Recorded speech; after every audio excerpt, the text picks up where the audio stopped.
दर्शक हो नमस्कार. वेधकमध्ये स्वागत आहे. मी प्रशांत आराध्य. एक घडामोड अशी आहे की राज्याचे उपमुख्यमंत्री देवेंद्र फडणवीस हे काल रविवारी विठ्ठल सहकारी साखर कारखान्यावर आले होते. लोकसभा निवडणुकीच्या निमित्ताने चेअरमन अभिजित पाटील यांनी भारतीय जनता पक्षाचे उमेदवार रणजितसिंह नाईक निंबाळकर आणि सोलापूरचे उमेदवार राम सातपुते यांना पाठिंबा जाहीर केला होता. या निमित्तानं ते देवेंद्र फडणवीस हे कारखान्यावर आले होते आणि या ठिकाणी त्यांनी विठ्ठल कारखान्याला मदत करण्याचं जे आश्वासन दिलं हे पाहता अभिजित पाटील यांनी त्यांचे आभार मानण्याकरता त्यांना कारखान्यावर बोललं होतं. यावेळी बोलताना देवेंद्र फडणवीस यांनी सांगितलं की विठ्ठल कारखान्याची परिस्थिती, आर्थिक परिस्थिती जर पाहिली तर ती खूपच हलाखीची आहे, चिंताजनक आहे आणि याकरता म्हणून एक स्पेशल ऑपरेशन राबवावं लागणार आहे.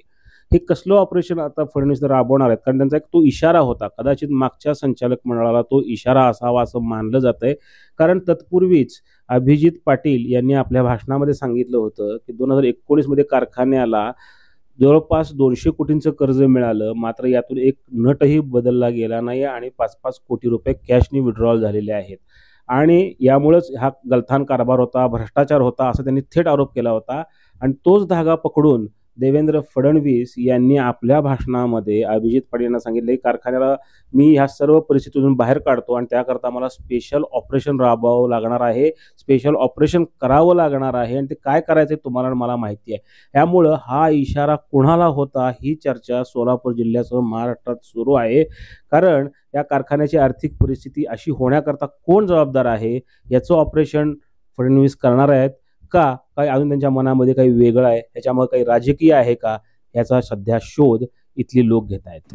पहा फडणवीस आणि पाटील काय म्हणाले ते. खऱ्या अर्थानं मागच्या संचालक मंडळाचा गलतान कारभार असेल त्या काळामध्ये साहेब 2019च्या वेळी कारखाना बंद असताना 216 कोटी रुपये कर्ज त्या ठिकाणी कारखान्याला 185 कोटी 52 लाख रुपये कर्ज मिळालं आणि परत 30 कोटी असं 216 कोटी रुपये कर्ज मिळालं आणि 216 कोटी रुपयात साहेब नट पण बदलला नाही आणि 5-5 कोटी रुपये कॅश विड्रॉल केली या कारखान्यातनं.